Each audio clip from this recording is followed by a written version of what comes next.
Hello, everyone, and welcome. I see that we already have a couple of people on, and I see that we have a couple of hellos. So we have Michael already here. What's up, Michael, from the Purple State?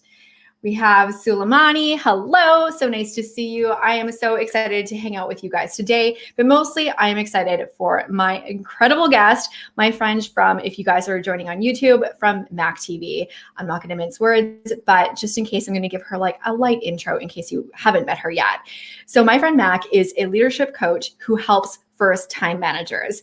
And one thing that I love, every Monday morning when I sign into LinkedIn, I see a whole bunch of promotion updates. They come rolling in, and over on YouTube, I get comments when you guys are getting your promotions. I have been through that transition from, getting a promotion, you're so excited, you're a manager, and then you're like, I have no idea what I'm doing. And that is where Matt comes in, because she is the person who is going to be able to help you bridge that gap from individual contributor into manager and really stepping into the awesome leader that you are meant to be. So without further ado, I'm just going to bring Mac on screen with me now. Hi. How is it going? Great. We have Thomas here as well. So Thomas says, good day, Canadian American. And Mac is a fellow Canadian. Yes. We've taken over. We've taken over the live stream because I'm still officially only a Canadian. So I am so excited to have you here. Thank you so much for joining me. Thank you for having me. It's great to be part of your platform. Awesome. So for anyone who doesn't hang with us on LinkedIn, we've done a little collab over there, and Mac has had me on her YouTube channel before, but we've been trying to get an actual collab on my channel since pre-Corona. Yeah, that's right. Right before Corona. I think it was like a week or two before. Yeah, it was, it changed our plans, but I'm super excited that you're here now. And we have a whole bunch of people joining us. So we have Michael here. Hello. We have Kay. Welcome, my friend. I'm so excited to have you here. Okay, so one thing that I'm going to ask everyone watching to do is make sure that you light up the chat. We want to hear your thoughts. We want your questions. And let's fully take advantage of the fact that Mac, who is an expert at leadership for new managers, is here with us today. Now, I don't like to waste time. Mac already expresses. So let's just get straight into the questions. So first things first, we're on a live stream. I know not everyone is going to sit around for this whole entire time, even though we are very interesting women that they should totally hang out with for the full hour, even if it's just for laughs. But for anyone who just has a few minutes, is joining us right now, what are your top tips for new managers? Yeah, it's a great question. So you know me, Jennifer, I can go on and on and on about all these tips for first-time team managers, but in the interest of saving time, I'm going to share like my very top one that I think I just want to double click on it just because of the fact that it's not often brought up, and it's one of the most important ones, which is just this concept of asking for help. Jumping into a leadership role is, as you already know, is really, really difficult. And so many people are just not really prepared for what's in store.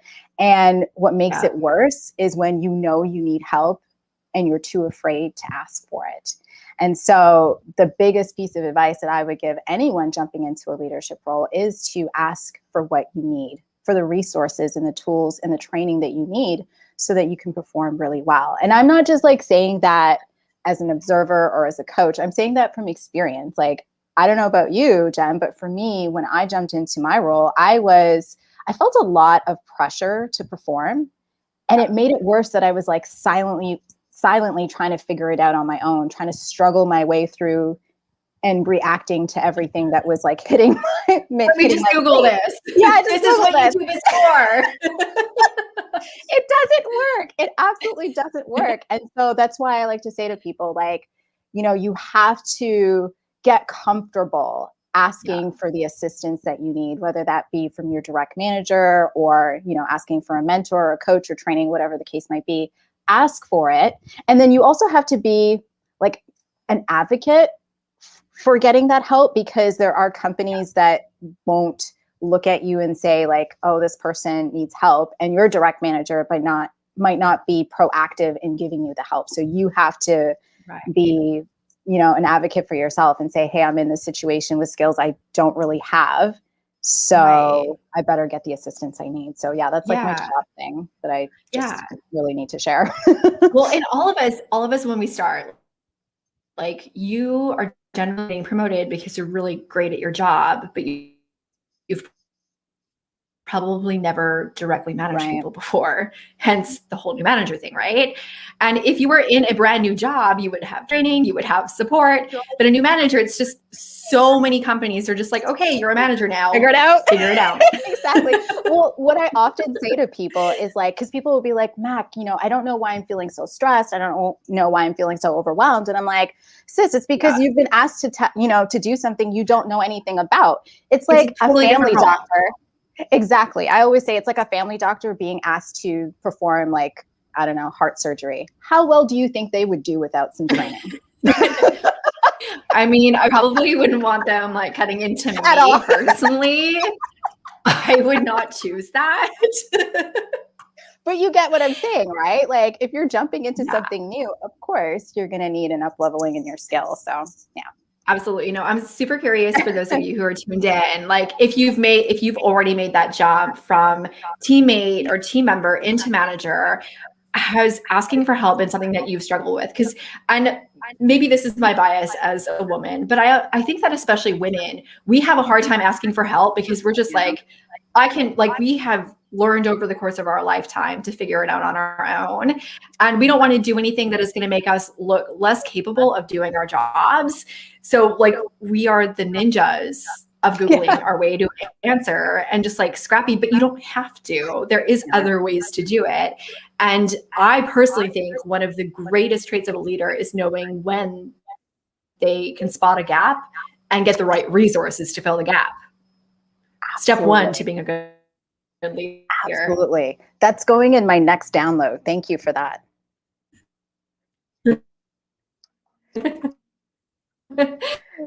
All right. Green is doing some weird things. I don't know what is up, you guys. I just saw some comments.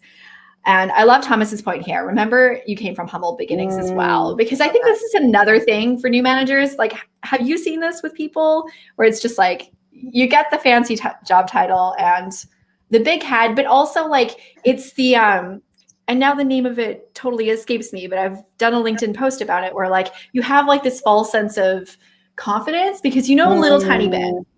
So you're like, oh, I know a little tiny bit. I know everything. And as you start to learn, you realize, you know, like less and less and less. That's what I became very much aware of, is how little I knew. For me, I was like, oh my goodness, there's so much I don't know. But you're right. There are some people that jump into it and all of a sudden feel like they wear this like chip on their shoulder of like, I got the title, so all the knowledge of the world has been granted to me. But that's just not the case. No. And I love what Miss Blue says. Also, hello, ladies. Wow, you were a mind reader, Jennifer, as I was looking into managerial position to further my career. And she was also asking if it's possible to go straight from a supervisor straight to a managerial role. Absolutely. So in my experience, this depends. But it depends on your corporate Mac. I'm like interrupting you. You're the guest. No, it's okay. No, that's fine. I think we just both have different experiences. So for me, I actually went straight from frontline worker to manager, like skipped right over everything else. But I know of some people that followed like the frontline worker to supervisor or like to team lead to supervisor and follow that track. Right. I think it just depends on the company. Yeah. And to me, it totally depends on the company and the role. For me, when I made the leap, I was somewhat, I was in professional services. So for a few months before I was promoted into a managerial role, I was a practice lead. So that was, I had say over the strategy of the function that I did, but no one reported to me, not even a dotted line. I was just kind of setting like standards for the area until I got the promotion a few months later. Right. But I also know a lot of people that went just from individual contributor directly into management because that was how their team was structured. So it's a little bit, it depends. It depends, yeah. Yeah. And we also have Cece. Okay, thank you for sharing your experience. It's really cool. You both take your time. I'm a new and just started to watch this video. Oh, you're in Germany. Oh, it's late for you. I hope that you're enjoying like a nice tea or a little cocktail, whichever is your fancy. It is a Thursday after all, whichever works. Cocktail. Yeah. And Thomas says, Peter principle Yeah, totally comes into play. And that was the post I did just a couple of days ago. Really good All one. right. Cool. Awesome. I love all the comments that are coming in. You guys keep it lit. Awesome. This is why I love this community, is everyone is just like super engaged. All right. My next question, and I don't have a ton of prepared questions, but I'm going to ask you. When you, in your experience, because obviously you've made the jump yourself and now you help your clients navigate this huge transition where it's basically like you do some of the same thing, but you're in a new job. I am so sorry. It just started cutting out completely, so I couldn't hear you. Hopefully she'll be back. I think her internet might have cut out, or maybe something just happened here on StreamYard. Oh, there she is, coming back. There you are. Surprise! I'm so sorry. I did not mean to abandon you here. It's just like, of course the internet needs to do weird things right at this moment of time. Live stream, folks. You saw it here first. I just panicked because I'm like, does it close the whole thing? Oh, no. I was here. Okay, so where did it cut off? Canadian internet. I'm in the US now. I live in New York City. So I'm blaming. Hey, Cole. Thank you for welcoming me back.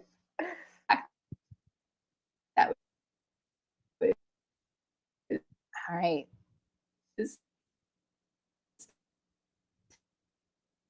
You still there, Jen? That isn't going to continue. I don't know.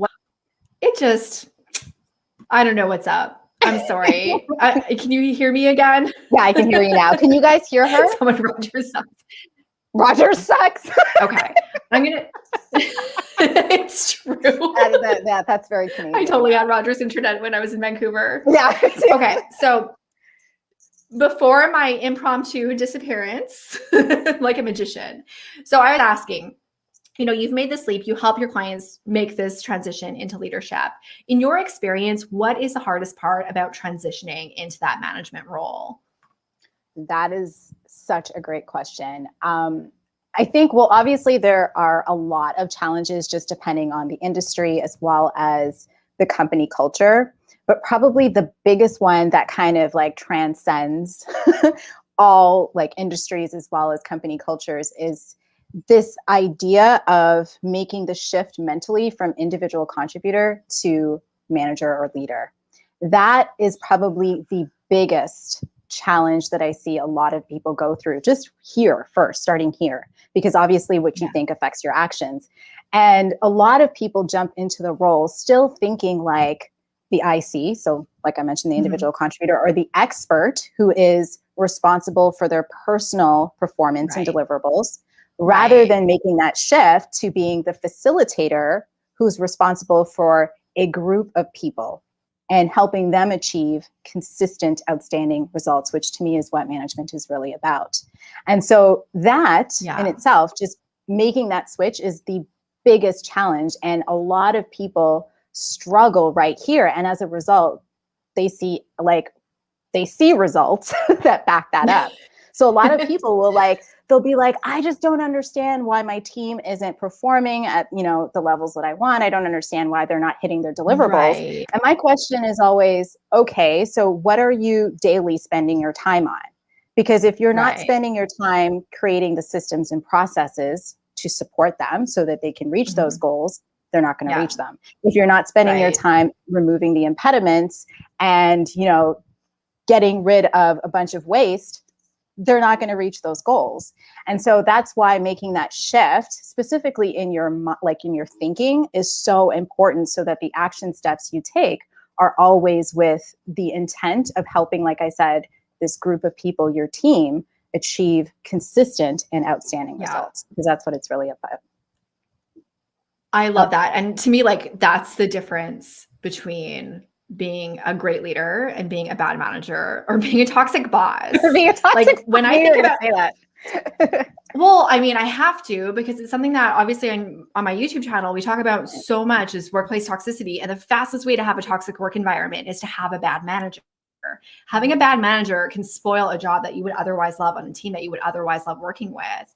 Absolutely. And I think, like, especially as a new manager, I know that I was not a good manager when I first started. It was terrible. And I'm pretty sure that I was a nightmare manager to some. And that's terrible, but we each have a learning curve. Yeah. But I didn't know, I wish that we had this conversation back then, and I could have avoided creating misery in other people's lives. I feel so just to get people started on that pathway, what's something that you suggest to people to start to make that transition in their mindset to adopt a leadership mindset? Yeah, that's a great question. So I just tell people to consistently start thinking, okay, so it's like having a spotlight, a spotlight on a stage. You know what I mean? Yeah.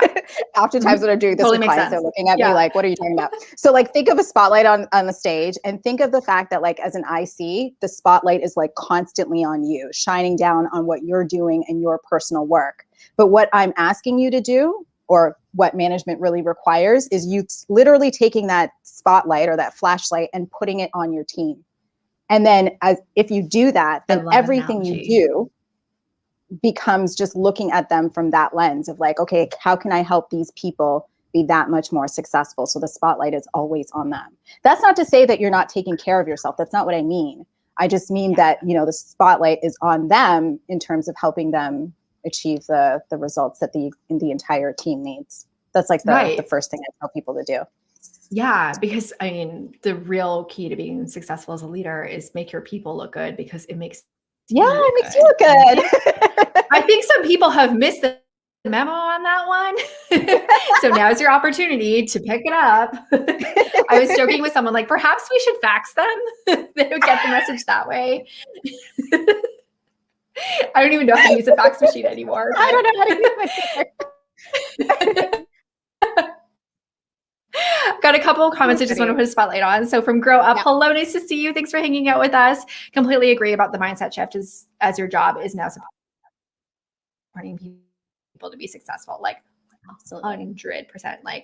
And we also have Holly here. So nice to see you, Holly. Thanks for hanging with us today. And Holly, if anyone doesn't follow, if you're not following her on LinkedIn, or if you're not subscribed to your YouTube channel and you want to work for one of the big tech companies, you need to get over there and do that right now.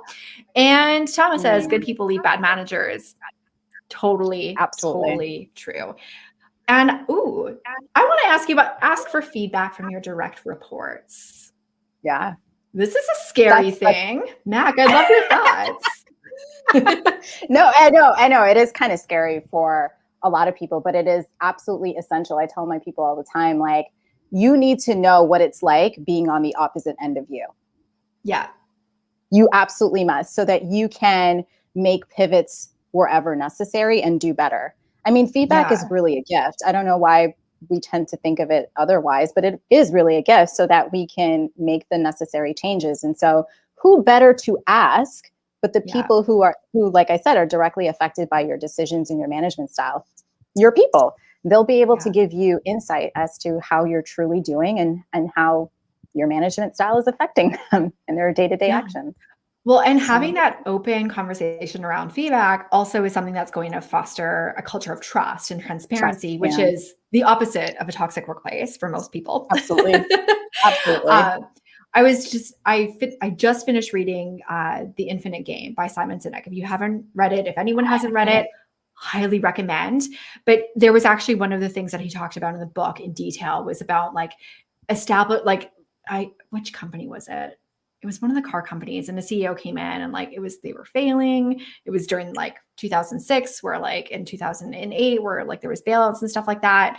And he talked about how a new CEO came in and all of the executives, they were just so afraid because there was this culture of reprimand and shaming and blaming and stuff like that. So no one would admit where their area of the business wasn't working. And he had to slowly build trust. And finally one day, one of the executives came in and was like, okay, my area is kind of not a green, it's maybe a yellow, and then made it into a red. And like they slowly built up, and it took time, but the entire team ended up having these open conversations and talking about the real problems. And, I think that's something like as a new manager, first of all, it's hard to hear that feedback, but it's also like you need to make sure that you're fostering trust with your team so that they know that they can tell you the truth. Yeah. And, I think for me, myself, that's something that was key for me, was being able to receive, I'm always good at feedback, and I don't think people believed me. But I would be like, call me a bee with an itch. If I'm being a bee with an itch, you call me on it in the language that I am fine with. You have my permission.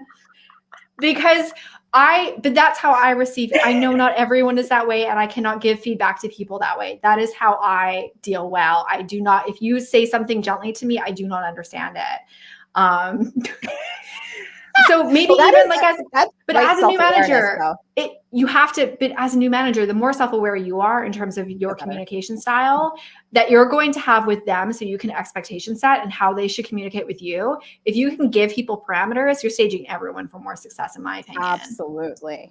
Okay. You hit it there. Which totally brings me to another, actually, there's a good comment here. Mindy. I love Mindy. She's so awesome. Building systems that work for people in the system is key. Absolutely. Totally. Okay. So we're talking a little bit about feedback and the things that maybe we're a little bit less perfect on, which is like great framing for the next thing I wanted to talk to you about. So I know when I was a new manager, I made 1,027 mistakes, approximately speaking. 1,027. But I'm sure you did as well. And I'm sure that you work with do as well. So for you, like, what are the mistakes that you see most new managers make that we can talk about so other people can avoid those days? Okay.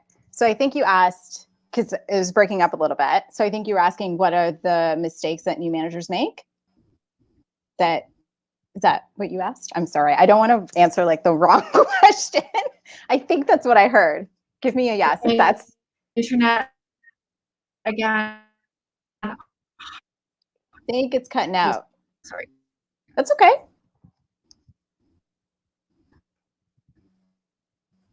Anyways, I think that's the question. I'm pretty sure that's the question I heard, which is like, what are the mistakes that managers make? That is the question. Okay, great. Indeed. I can answer that. So yeah, like you, I made also 1,027, like 1,000 mistakes anyways. And I see a lot of other managers also making a lot of the same mistakes, I guess is what I'm trying to say. And two of them, so one mistake is like operating in a place where they lack. Oh, Thomas says your screen is freezing. Is it my screen that's freezing or Jennifer's? Oh, somebody else. Okay. Can you guys hear now? Can you guys hear us? I think they can hear us. Fingers crossed. There is a delay in the comments, just so you know. We see them about 30 to 60 seconds later. Okay. Victor says this is the best LinkedIn ever. Yeah. And you are now our favorite person. Congratulations. I love it. Okay, carry on. We're good now. So yeah, so one mistake is definitely that like new managers tend to operate in a space where they lack context for their daily actions. And like the second mistake is they over-index way too much on like the process and goals aspect of things. Right. So when it comes to the lack of context, what I mean is essentially that they don't have clarity. They lack clarity. They don't have clarity from above the line, and they are unable to give clarity below the line, so to their team. One thing that I find, like, I don't know if you noticed this, but for me, a lot of clients like don't realize that like thinking strategically is a huge part of their role. They don't know. They like to, and maybe this is a symptom of still thinking like an IC. So they're constantly thinking of like the tactical level of their performance and not so much above it and planning and making sure that all the processes and systems are in place. And so because of that, their teams lack direction and are basically like throwing spaghetti at the wall to something, as opposed to having like a solid goal or direction or mission that they're working towards. And then the second mistake, like I was talking about with the process and goals, is management is really like a balance of people, process, and goals, right? It's a balance of those three things. And over-indexing on the process and goals is really, really dangerous because, well, you could just end up with a lot of people that just don't like you and don't operate well because of that. I had a strategy call with a manager the other day. He called because so his story was interesting. He had gotten fired from his first management role because of exactly this. So the way he explained it was that he, as an individual contributor, was like very much focused on results. Oh, she left. Guys, is it just me still? All right, let me see if she gets back here. Jennifer. Okay, we'll wait for her to come back. In the meantime, if anybody has any questions or anything, I'd be more than welcome to answer them. Ah, there she is.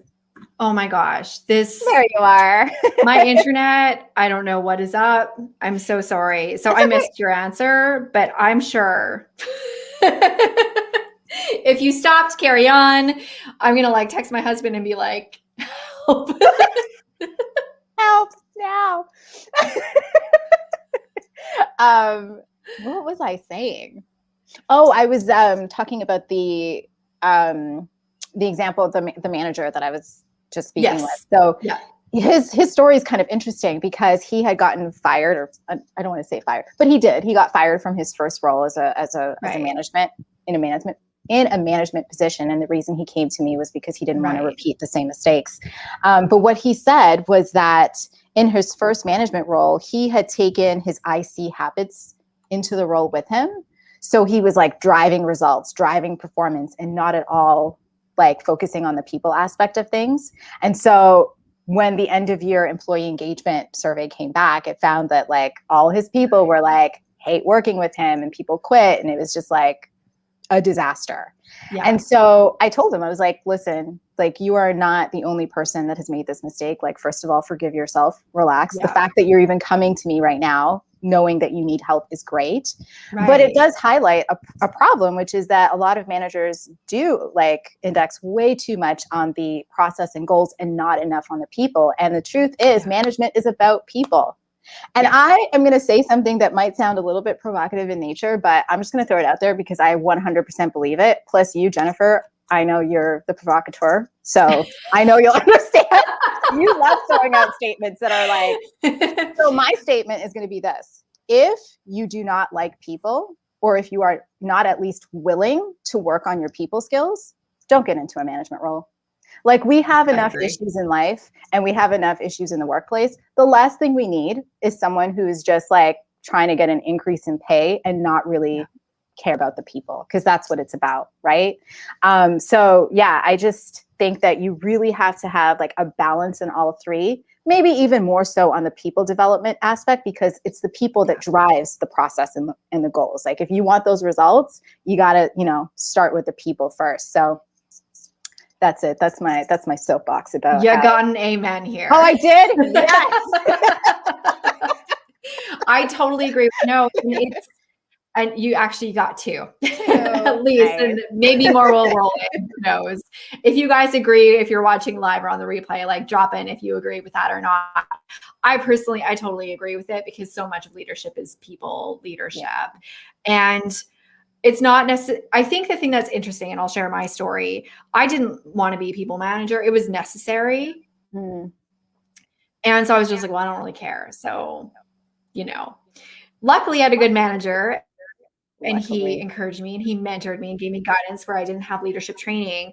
And it ended up being my favorite thing that I did. Like, I love growing people and mentoring people. And obviously that leads me to like what I do now, but it can't be underestimated. And it doesn't mean that you have to be some super outgoing extrovert, because I am the exact opposite of that. But as long as you are interested and invested in your people, you're going to be successful, because when your people like you and you can inspire them, the results are going to show up. Yeah. Yeah. And leadership is all about influence.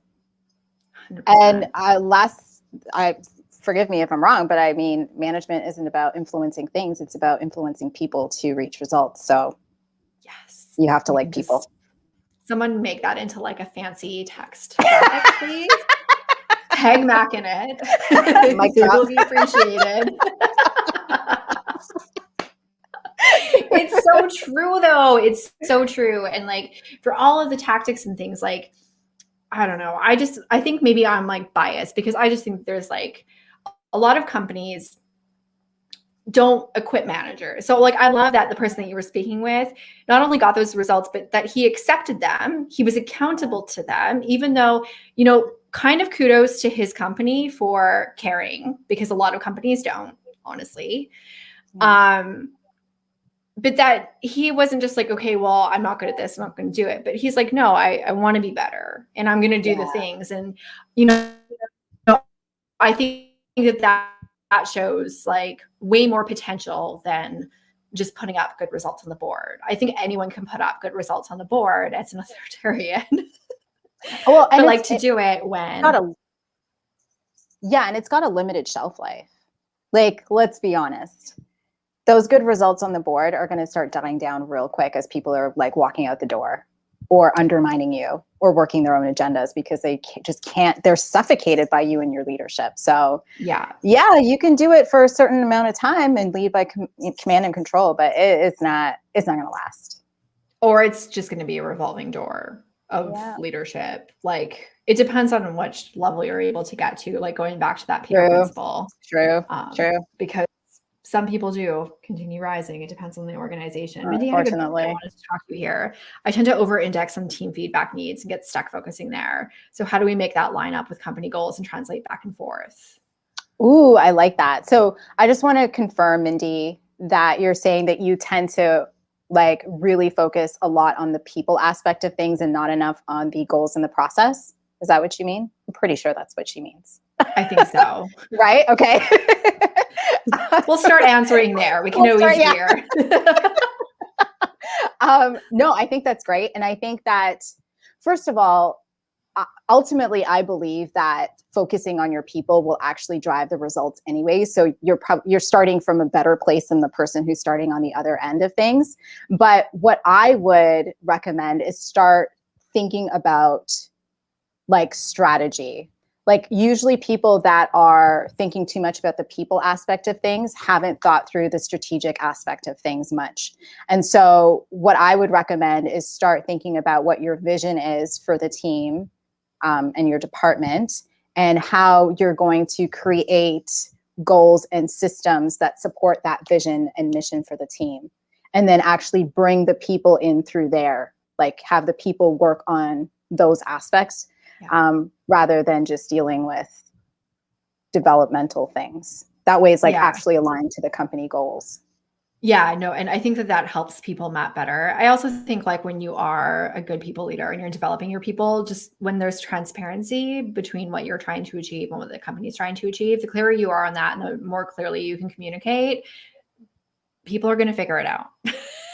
Yeah, but like Jennifer says, you have to be clear on that aspect, right? Yeah. Of that like top level aspect of the quote unquote funnel, as I'd like to call it, in terms of like getting clarity of the organizational goals and then the expectations of your role, and then distilling it down into like some sort of vision mission for the team. You have to be like top line clear and then start strategizing. And that just helps you to make sure that everything is in perfect alignment. Yeah. And also Thomas accuses me of not paying the bill. I can't right now. I have like this little indicator with like one bar too. So I think the issue is it's raining. It's raining, which always makes like, and I'm in Brooklyn. I am like smack in the middle of New York City. apparently not an area where our cable provider cares about our internet connection. It's a thing. Optimum, if you're watching, I'm going to be tweeting you about this. Yeah.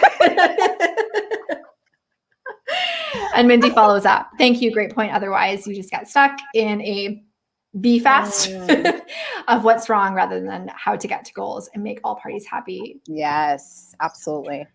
So true.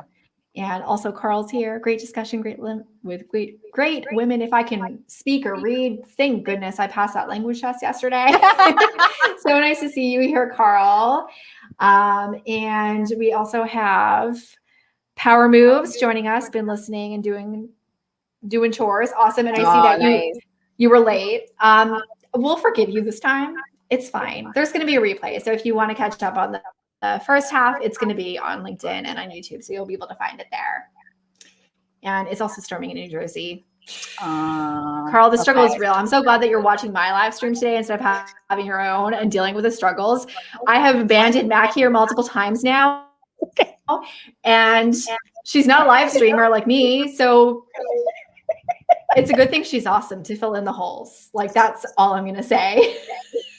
I don't know about that. You might rewatch this and be like, Mac, you should have been like, cracking some jokes or something. It was mainly just me going, is she there?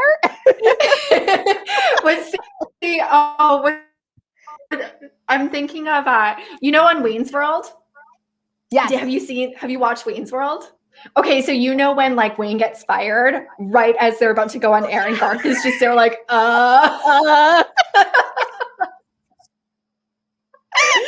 It's just like a little bit of that.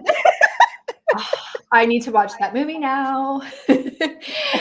Thomas says, this is a great point. Staff will tune you out if you ignore them or are unsupportive. 100%. And for those of you, especially joining on YouTube, like, I'd love to hear your thoughts on this, because like a lot of you that I know are dealing with toxic managers, you're just like, and one of the things that we talk about is like, how can we minimize contact? How can we like segment ourselves off? And that's not what you want for your team, because your team will leave, your team will escalate. They're going to give you bad, like there's all different ways that this really shows up. It's so important. Like, just take it from me. care a little bit. And we got some laugh emojis, which I always appreciate a laugh emoji. So thank you, grow up. I appreciate that. I need that today. I'm like literally like watching my connection bar in fear anytime that I'm like seeing the icon pop up. I'm just like, okay, but we seem to be doing good. So while it's still holding up, let's get to another question that I wanted to talk to you about. So we've talked about tips. We talked about mistakes. Now, I would love to know from you, if you were to go back into a time machine to when you got promoted from individual contributor into a manager, what would you do in your first 90 days to set yourself up for success, knowing what you know now? I feel like there's so much. I got stuck there for a second because I was like thinking through like 1,000 things that I would do differently. Plus or minus 17. Yeah, exactly. You know what? This is it for me. I know you said first 90 days, but I actually did have reason to have this down packed in the first 90 days. I would have learned how to engage in difficult conversations properly. Ooh. That was a big one for me as someone who is a high empath as well as a people pleaser. It was difficult for me. Yeah. And there was many instances within that first 90 days that I was a manager where I should have called people out for certain things, whether that be something more tactical or behavioral. Yeah. And there was many instances where I just was not courageous enough to stand up and say the things that were necessary. Mm-hmm. And unfortunately, what happened was, because when you don't address things and you leave it, it becomes embedded in the fabric of your team. And it just gets worse and worse and worse and worse. And so I wish deeper and deeper. Oh man, like it's terrible. So I do wish that I had have learned how to deal with that sooner, because I think our team would have gone faster sooner. But because of the fact that I was like really failing at that from the very beginning, I had to weed out a lot of stuff once I understood what was going on, and once I understood how to get that type of feedback. And then I had to weed stuff out, and then it was like an upwards curve. But we could have gotten to where we were going so much faster if I had learned how to do it. How much did confidence come into play there as well? Because I know, like, as a new manager, I was just like, I don't know what I'm doing. Like, I know what I'm doing functionally as an expert of the area. I know what I'm doing strategically and with the company goals. I have no idea what I'm doing with people. So I didn't feel confident. I feel you. I mean, I guess maybe I know that a lot of clients talk about that in terms of confidence, and they kind of feel like, well, who am I to tell this person like they should be behaving differently or that they should be doing whatever differently? For me, it was different. I think because I'm such a people pleaser, I didn't feel the confidence issue. It was more of like, I don't want them to be mad at me, or I don't want, see, so hard as a people pleaser to have those hard conversations. Yeah, it was all in my head. But you know, something that I heard that I absolutely love. Do you ever watch Red Table Talk with Jada Pinkett Smith? I don't often, no. Okay. So she said something that like really like articulates this best. When you're so worried trying to be liked, it's like a trick bag of manipulation. Ooh. Right? That needs an image too. Yes, it does. When I heard that, I went, yes, that's exactly what it is. Because you're so worried about how you're going to say things and what you're going to say and how the other person's going to perceive you, that you're like altering basically who you are and what you do based on that, rather than being who you are authentically. I hate that word, but that is the term. So, and it is better to be feared than loved. Sorry, I saw that and I was like, that's a good point. It is. It's better to be.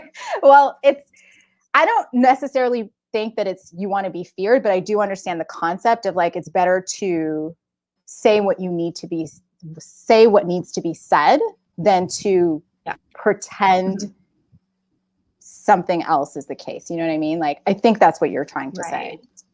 I'm going to pretend that's what you're trying to say because I don't think being feared is okay. Obviously, we don't want to lead from fear, but I do believe that you can't worry all the time about being liked. You have to worry about helping a group of people now, which means sometimes you're going to have to say things that that group of people is not going to want to hear. That's from The Prince. Oh, that's a song? Is that? I'm not sure. I have heard the saying. Okay. But I get where that ties in with what you're saying, though, because I think that sometimes as managers, we have to expect that people aren't always going to like us. It's the same thing as coaches and as consultants. Is like, I'm not always going to tell you the things that you want to hear, but I'm also going to hold you accountable to your potential, because I'm not going to ask you to do anything that you cannot do. Yeah, that's and big. It's not always going to be easy. But I can't get you there if we can't have the honest conversation. Yeah. But as a manager, I have to be. I actually skewed that conversation. Sorry. So hopefully I'm not. I have like that one bar notice again. So if I'm disappearing, that is why. Okay. But I'm gonna give it a try. So, and I've on your channel, we talked about this. Like, my default is the opposite. Like, I am so into just like open, transparent, and abrupt feedback. That's right. My issue was that like, I'm just like, that's terrible. Like, that's a horrible idea. What do you think? Like, I'm an empath as well, but I also am just a little like, I mean, I've been called abrasive more times than I could talk, but it's coming from a really good place. I promise it's never coming from a bad place. And it was never berating, at least not my intention. But like, I would just be like, no, that's not going to work. And I think sometimes, especially when it came to ideas and suggestions from my team, I had the experience and the expertise to know. And sometimes it was just also a matter of visibility, because as a manager, you're privy to conversations and long-term goals that maybe aren't being communicated across the entire organization, because sometimes we're in planning discussions and we need to have some sort of finality before things start rolling out, right? So there's also that. And I was just better at saying, like, I was just like, but I'm smart, so why don't you just listen? And I mean, this is probably just a me problem across my entire life. I'm just like, I'm smart, listen to me. And it's like, okay, people need more information than that. At least most people need more information. A lot of us need more information, Jennifer. I embrace that fact now. And that is why I talk so much, you guys. So those of you who watch my lives and my videos, that's just me. I'm doing you a solid, because otherwise I'd just be like, this is the fact. Can you imagine how awful that video would be? I'd still watch it though. The Prince was a book by Machiavelli, the father of political science. I have not actually read this book. I have not heard of that. Yeah, I was going to say, never heard of that. I'm actually going to write that down right now. I'll leave that on screen for everyone for a minute. Yeah. And in terms of having difficult conversations, you had a recent video on YouTube as well about it, right? Yes, I did. Sorry, I was still writing down the book. Yes, I did. Yeah. Where I won't make you I won't rehash.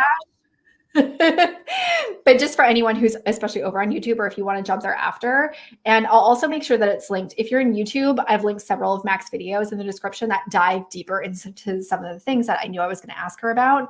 But also make sure to add that in there as well. Okay. Let's see. Alberto says, I worked in a toxic work environment because the vice president of operations brought his sister-in-law and his two brothers and everyone he had brought a friend relation. Don't. Whoa. That's Did high you set him drama. up to say this? No. Did you set him up? Because you know that this is a trigger for me. I feel like you, Alberto. I didn't know. Alberto, have you been stalking Mac's socials to find the exact thing? The exact thing. I was just okay. So are we getting into a therapy session now? Let's do it. I'm just like this kind of garbage. Nepotism is just not. Yeah, it's just not. It's it's hard, especially when it is someone who is in the senior level, and especially if there is more nepotism that got them into that position in the first place. It happens. Because then you're not just dealing with workplace politics, you're also dealing with family relationships and stuff like that. Like, honestly, I it's something that I think people should look for when they're choosing the companies that they work for, because if everyone is related, it's a big red flag. Nuh-uh. And it's not to say that every single family company or something like that is bad. Like, I personally, early in my career, I worked at a company that both my parents worked at. Oh, that's cute. My father was the chief operations officer. So he was in charge of everything. But neither of them was the one that hired me. Though, I mean, I probably wouldn't have the opportunity without them. So very kind. But it didn't do me any favors. And in there, for my particular parents and for my dad especially, it acted against me. There was no growth path for me there, because he's like, you can do much better. No offense to the company I was at. I just realized how poorly that came out. But not every, and so you will find family businesses that are they have that level of distinction, but not everyone does. And when someone is just hiring their friends and stuff like that, and Alberto, he left the company. That's a good choice. You made the right decision. Yeah. And it's not going to get any better than what you see, honestly. Yeah. Huge red flag. Just all over the place. Yeah, Alberto, I was driving myself crazy. Yeah, there's only so much you can do. And it is really frustrating when you're sitting in it, especially when you are trying to advance, or when you do advance, but you're not getting the right structures and support. And there's all of those additional things in politics that come into play. There's so many options out there. You don't need to be in a place like that, to be quite honest. Now, when you, in those first 90 days as well, the other thing I wanted to ask you about on that point was, obviously you got a promotion. Did your company give you training? What resources did you get? I think that was the answer. No, my company did not give me training. My company left me in the corner to just kind of figure it out on my own. But I was very fortunate, because the company also went through, I think it was maybe 6 months into my role, that the company went through a transition where I started reporting to a VP who had just been brought on, and he was amazing. He really took me under his wing, and he was the one that said, hey, the stuff that you're doing is not going to get you further or where you want to go. So we're going to have to change some things. And he was really honest. And, said, read this book, do this, get this training, get yourself, like, he was like really helpful. And it's actually that conversation that sparked my interest in leadership in the first place. So I owe him a lot. But no, initially, like, I think he was literally the only person in that company that even cared about leadership, to be quite honest with you. Which is awesome that you ended up reporting to him. It's funny, like, for me and Mac hang out virtually pretty frequently. Yeah. And we've known each other for a while because we both started on YouTube at about the same time. And the thing I love about Mac is, like, there's so many similarities in terms of our approaches and our experiences and our philosophies. Like, anyone who's worked with me, I know I can 100% send to Mac because I agree with everything that she does. I don't say that for a lot of people in this world, but she's absolutely one of them. But it's funny because I had a similar experience where I worked for, it was a bigger company. Like, it was about 2,000, it was 1,800 people when I was promoted, but we were going through an M&A. So when I got promoted, there was leadership training at headquarters, but we had a travel embargo. So I wasn't allowed to travel to go to leadership training. So I was just kind of like on my own. But same thing, like, I had an amazing manager who, like, who I grew into as a leader was because of him and the guidance that he gave me and the suggestions and the encouragement. And having a good leader as a leader that you can model, so great. So important. Changes your life. Yeah. And obviously it's so nice when you get to work with them directly, like you and I did, even though it wasn't the same person. But there's also people, like, you can also, if you don't have that personally, where else do you think people can find people like that? Yeah. So I tell people, like, they can also, like, you don't necessarily have to have your direct manager be your mentor. You can find other people in the company that you might be comfortable with. Because later on, when he actually stopped being my direct manager, I did find another mentor within the company that was amazing also with leadership. And so he became like a coach for me. So there, there's always that. And if you know of other people that are in leadership positions that would be able to coach and mentor you, then definitely take them up on it. Yeah. And I like, especially for Right. people, a lot of people that I know are in smaller companies where there isn't a ton of leadership, or maybe there's just not good leadership. The other thing is, like, look around in your industry. Like, if you're watching on LinkedIn, like, LinkedIn is such a great place, and get to know people that are at a similar level or even a step ahead of you. And also the other thing I like to talk to people about is just that you don't have to have a personal relationship even with your mentors. Like, you can read books, you can watch videos, you can read blog posts, you can listen to podcasts. There's so many resources and ways of getting mentorship that don't have, like, a direct and especially a formal relationship. Or you can get to coaching, but I'm going to come back to that so that Mac can plug herself. But there's a few comments that I wanted to see.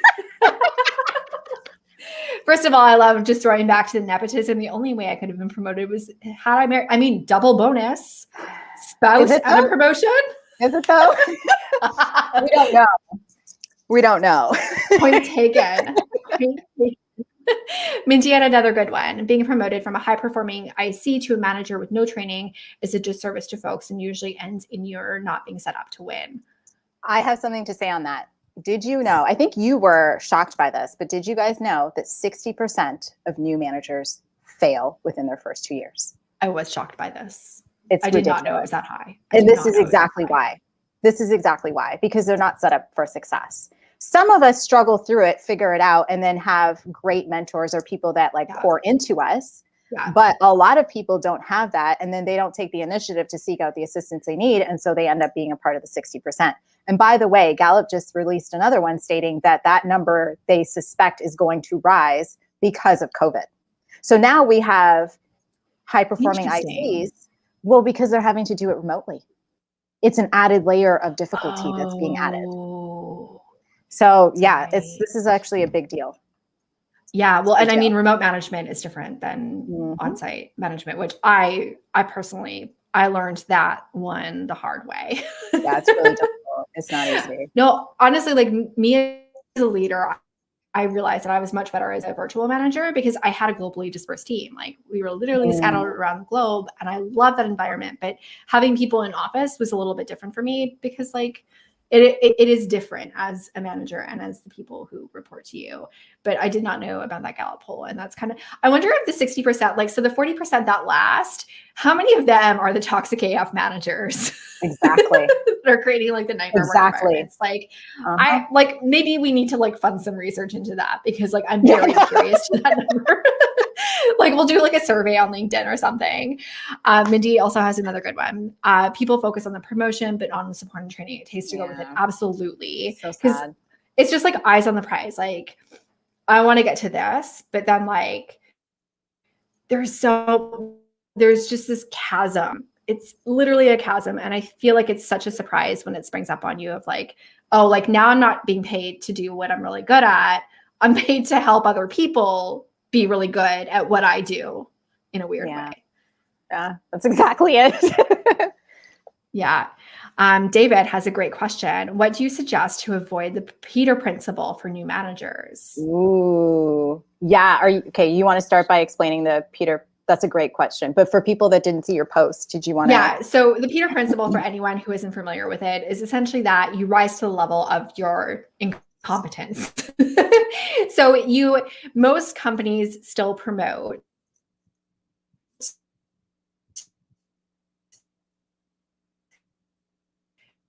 based on so like, now you're performing really well, so you'll just cut out again.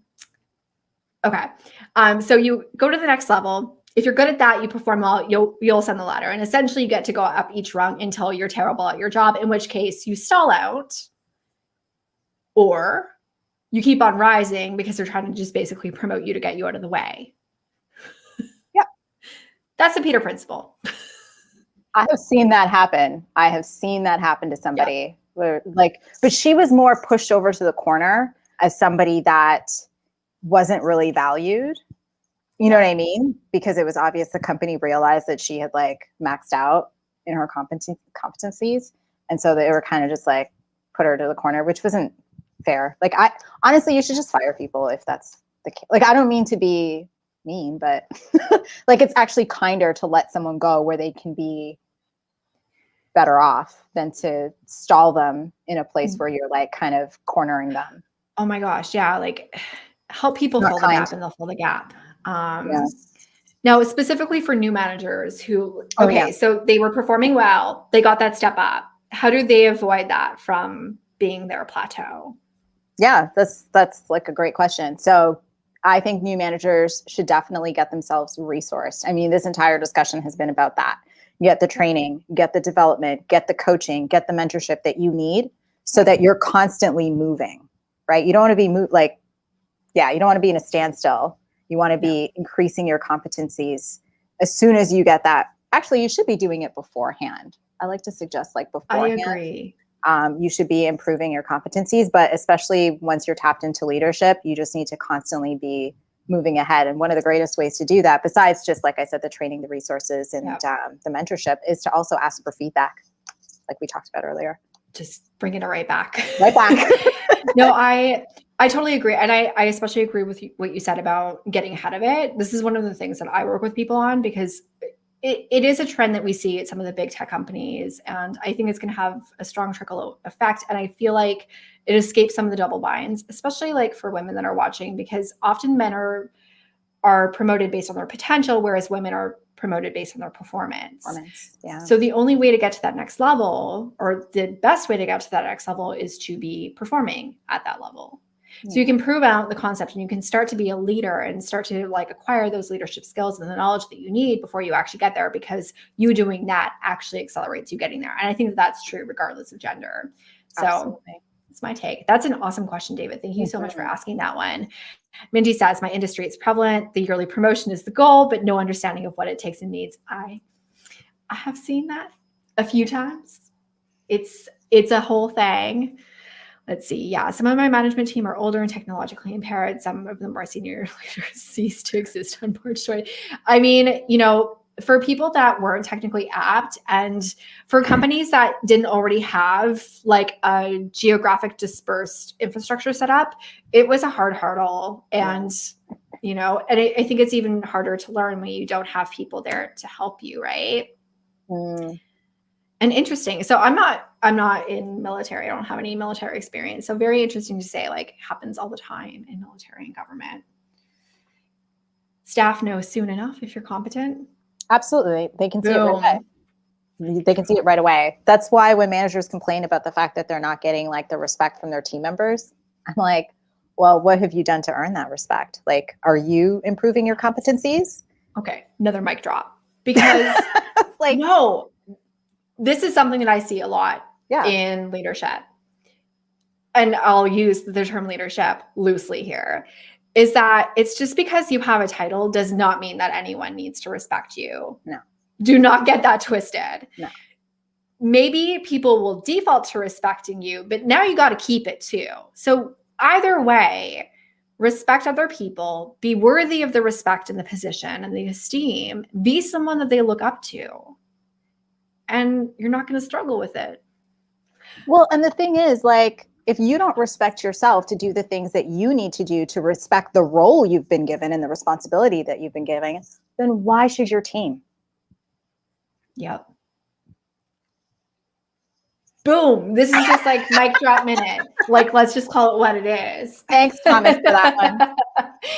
And Phil says, I had a first-time manager not long ago, and within a month I knew I had a good one because it was clear to was from a place of service. As time went on, I was proven right again and again. That is amazing. And I love that you said that. I love that you use the word service, because that's what it is. It's, you know, the best type of leadership is really that of like serving your team. So Yeah, I love that. I'm starting to see it more on LinkedIn as well, conversations surrounding servant leadership. Servant leadership. And I really hope that that's a trend that we see continue. Because in my like biased perspective, like there is an uptick in it. And I do think that people care a little bit more about having productive teams and stuff like that, or at least I hope that they do. And another good point from Bell. Absolutely. Oh, you're cutting out. In to be a team leader in spirit. Okay. Not again. I hope I'm back. Am I back? Yes, you're back. You're back. You're back. I'm sorry, I couldn't hear you. So I was like, where'd you go? Just, I want to give a quick high five to anyone who has hung with us for the last hour, as I have interrupted internet connectivity, and Mac has just been a freaking champ through this all. I think your community has been amazing. I mean, considering the fact that like everyone's still here and talking. Like, no, I like seriously, my friends are like the coolest friends on the internet. You do. Your 100%. Career besties are cool. Yeah. The bestest besties. Yeah. All right. Mindy asks, what advice do you give to someone who still has to be an IC and a manager? I stinking hate when companies do this. I'm sorry. I really, really, really do. But on a practical level, I do realize that there are a lot of companies that expect you to wear to literally be executing at two roles and only paying you for one, which is, you know what, that's a conversation for another day. And that's a rant. That's a rant yeah. So I'll just I'll be super practical on this. So if you are having to balance, like if the expectation on you is that you have to balance both and you have to multitask, then you have to get really good at your time management and prioritization. And you have to have really, really, really good communication on the expectations with your manager about what is priority and what, you know, takes back burner. If that's what is expected of you, then you have to make it clear, like, hey, what is it? Oh, rant on. No, you don't want me to rant about that. You really don't want me to, Mindy. We will like get some wine, get some tea. We're here for the night. Yeah, but like prioritization and time management, and then like getting super clear direction from your manager on what the expectations are and the priorities of whatever it is they're expecting. I love a good Eisenhower matrix in situations like that as well. I'm just a fan of an Eisenhower matrix because I'm a nerd. I still use it to this day. Like literally, I draw out the 4 quarters, and you do that too? Okay, yeah. Oh my gosh, yes. I am literally such a fan. Just Kev says, thanks for all your bids and live interviews. They've helped me with my management role. Control the controllables. That That is awesome, Kev. Thank you for sharing. I would like to have friends at work, though. Life feels a bit too short for half of your life to be spent with people you don't care much for. Mm. Well, if you hang out on my channel, I have some strong. So, Mac, I want your opinion on this before I get my rant on. I know. I was like, Kev, why? I know this is gonna like trigger something with her. Why?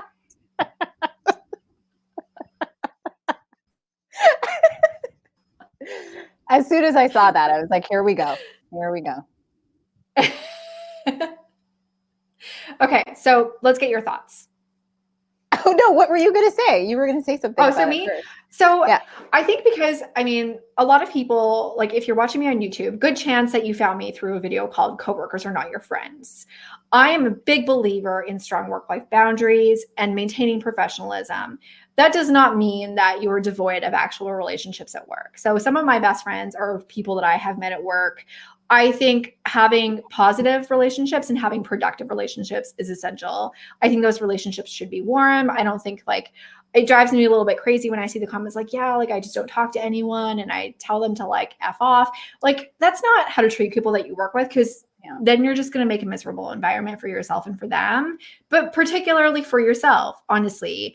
So I think it's possible. I think where it gets delicate is when you are a manager, because, you know, and Mac, I'll toss this over to you. Like as a manager, I loved, like I had friends that were also managers, and it was so helpful for us to be able to talk through like the challenges that we were going through. And a lot of us got promoted about the same time. So we were at similar stages of development. But what about being friends with your team? Yeah, no, this is a question that I get a lot because a lot of people are moving into management roles from being the peer. So oftentimes they're always like, Mac, what am I supposed to do? So it's so hard. I understand what you're saying in terms of like, you want to maintain a level of professionalism and whatnot. I 100% agree with that. I do think that being friends with your team members is possible so long as the expectations and there have been set, and so long as there is transparency as to what will be shared and what will not be shared, as well as there needs to be a level of maturity from both members. I just saw that. I don't like the other managers much of me. Okay. That's fair. That's fair. That's very fair. Yeah, I was friends with my team members, but we were all very mature, and the conversation was had up front in a very like candid way, where it's like, listen, things are going to change with us. So I'm going to always have to be someone who is consistent and fair.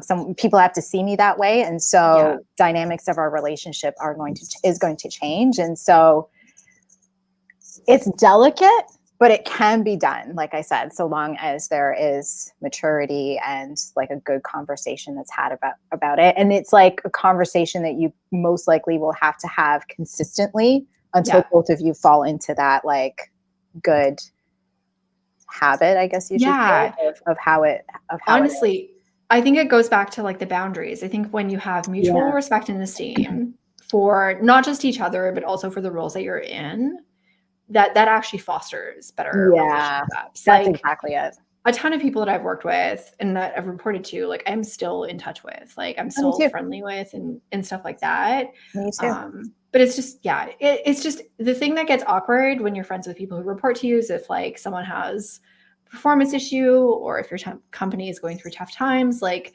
I would never want to be in a position where I had to lay off one of my friends. Like that is just double-edged sword, right? I've had to do it. Oh my gosh, you need to make a video. I had to let go of one that was, but you know what? Like I said, from the very beginning, and it wasn't a performance issue. It was because of like changes in the company. But from the very beginning, it was like, we are both committed to the success of this team. And that means that I'm going to have to make some tough calls. And so just so you're aware, like it has nothing to do with this. You and I am always going to love you. Because the thing is, we were peers. So like, you know, it was impossible to just like pretend like, oh, one day we're friends and the other day we're not. Like that would just be so inauthentic. And so, we had that conversation from the very beginning. And so unfortunately, yeah, I did have to let go of a friend of mine, but we still talk to this day. So, I That's mean, clearly awesome. it went well. And you're not alone, Mindy says. Been there, Aw, so been sad. there. Yeah. It is. I've seen cases where the person is primarily still an IC, but has a few management responsibilities, say for review time. Yeah, I think like, especially right now where companies are really trying to like operate minimal, or a lot of companies are operating minimally and they're trying to figure out how things are. I've heard of people doing like 3 roles kind of as companies had to downsize, but the work was all still there. So it's hard. We are like well over the hour. Oh, so wow. Okay. time flies when you're having fun. Didn't even realize. So I don't want to like keep you too long and like, oh my gosh, I can't believe people are still hanging out with us. Thank you guys. Like seriously, You have the best people on the internet hang around here. I do want to ask before people got a drop to like make their dinner and their day, all of that stuff. So obviously, Mac, you're awesome. Thanks. Duh. Now I know the answer and I'm going to put it up on screen in a minute, but can you just tell me a little bit about like where people can find you? Oh yeah, of course. So on YouTube is where I like primarily hang out. Like you can expect videos from me literally every single Tuesday on all things leadership. Oh, there, look at you. Also on LinkedIn, and I literally like 2 weeks ago joined the Instagram crew. So now I'm on Instagram. Actually, I'm having a lot more fun on it. That's than awesome. I thought I would. Yeah, I was expecting not to love it, but I like it. I don't love it, but I like it. I admire your presence from afar on Instagram. So like, well, I mean, like you're like me though. Like YouTube is like the core. That's like I live here. This is my home. Yeah. It's the base. I like describe LinkedIn as my side chick, which is such a vulgar way. It is such a vulgar way of saying all of Mac's links and presence and stuff is on screen right now. If you're over on YouTube, you scroll down to the description. It will be linked there, as well as, again, a curated list of videos. I think that I wanted to ask you too, in terms of manager to, or like teammate to manager, do you have a video on that too? Yeah, going from peer to manager, I do. Okay, I'm going to add that one because I am getting so many questions about that, but I do have one. Oh my gosh. I should come out with another one on it. You know what would be so interesting? Combining that with like the difficult conversations. And like telling the story of that friend that I had to let go. I'm going to have to reach out to her and make sure she would be okay with me sharing. I'm pretty sure she would be, but. Yeah, I mean you just talked about it on the internet. Yeah. So like, I'm going to have to text her after this and let her know that I fully. But it doesn't even have to be about her, but like things that you learn to like help that, and how, you know, you're able to navigate that and still maintain positive relationships and friendships and stuff like that. I think is super interesting. Well, I'm so glad that I am not the only one who says this. And Phil says, seems like we can talk about this all night. Now, I'll just like, I'll throw it out there to the internet world and the people who are hanging with us. If you guys have any questions for Mac that you haven't asked yet, pop those in now so that we can harass her while she's here. But if not, like absolutely, like if you're on YouTube, open up another tab, go over and click subscribe on her channel. It is awesome. There are so many videos that are just like, they're waiting for you right now, including the chat that me and her had. Just including stuff like that. And if you haven't had enough of us, there is more. We can go on like this, guys, for a long time. Our chats sometimes go on for, we won't do this to you now, but we've had chats like that were 4 hours where I'm like, oh, I haven't eaten. It's like, oh, I guess like I'm starving because it's dinner time and I haven't had lunch yet. Also, fun fact for those of you on LinkedIn, you might recognize Matt because she did a collab during my 90 videos in 90 days. Yeah, we did. And we recorded it on a Zoom. So we obviously hung out and then we turned the recorder on and just kind of like improvised this video. And the footage was 12 minutes long. And the actual end video was like less than 2 minutes, but it was like 8 minutes of laughter, like just straight up. Like it was a little bit easy to edit because it was just mostly us laughing. And yeah, there were some really good shots. Like laughing. Some really good candid shots too that you like. Some outtakes, I think I should say. Yeah. No, it was super fun. Phil says, wait, there's more. Yeah, no, totally go and check her out. And obviously she's on LinkedIn as well. We can harass her and get her to hang out there more with us too, because I should hang out there more. Yeah. It's so much fun. Especially if I had a community like yours that's this cool. Like, I mean no, but I love my community too, don't get me wrong. But I'm saying I don't want anyone to think in my community that I don't love you. I love you. I'm just saying, like, yours is pretty cool too. It's just, you know, I basically like I start to go down and I find people that are awesome and then I force them to be friends with me. I think that's like half my approach, at least on LinkedIn. It's just like, okay, you're awesome, so you're stuck. I don't know. I'm sorry, guys. I hope that this is fine. Recruiter, coach, co-therapy is a must. Right? So true. Okay. I'm not seeing any cues, and I've had Mac here for 1 hour and 16 minutes, somewhat intermittently with myself. And sometimes she was just gracing you with her presence all by herself, like in those moments. So we'll wrap up the live stream, but thank you so much for everyone who came, who hung out, who made this chat lit. I like every time that I'm on a live and people are like really in the comments, like that is what makes it so much fun. I will shamelessly plug for anyone on LinkedIn and anyone who's watching on YouTube. I also have a live stream tomorrow night with the Snark Squad where we will be jamming. So also if you haven't had enough of the space, there's again, just more of it. I will shamelessly put up Mac's stuff just one more time. So go to her website. That's probably the easiest thing to do if you want to connect with her, because obviously all of her links are there. And you got some freebies that people can download as well, right? I do. Yeah. I have a guide right now that I just like released. Hot off the press. Hot off the press. Yeah. The ultimate guide for new team leaders. Awesome. And it walks you through like the 5 critical skills that you need to develop as you jump into your new role. So awesome. So absolutely go and download that and get on her YouTubes, get on her LinkedIn, start commenting on her stuff and tell her to hang out with us more on LinkedIn. If you're on the gram, go and follow her on the gram.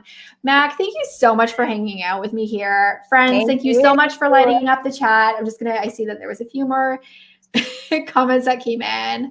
I'm so glad that you hang out with us, Mindy. I can't believe that you're like still hanging out with us and that you're not. I'm going to take a picture of us. Awesome. Okay. So story that Thomas, thank you, Thomas, for hanging out. A little bit of Canadian pride. Alberto says, thank you for hanging out with us, Alberta. And thank you for participating in the chat and sharing your story. Mindy says, Snark Squad rules. I totally agree. Phil, I only caught a little over half, but it was great. Well, if you want to watch the whole hour, it'll be there for on demand. We shall see you next time, my friends. Have an awesome rest of your day. Bye.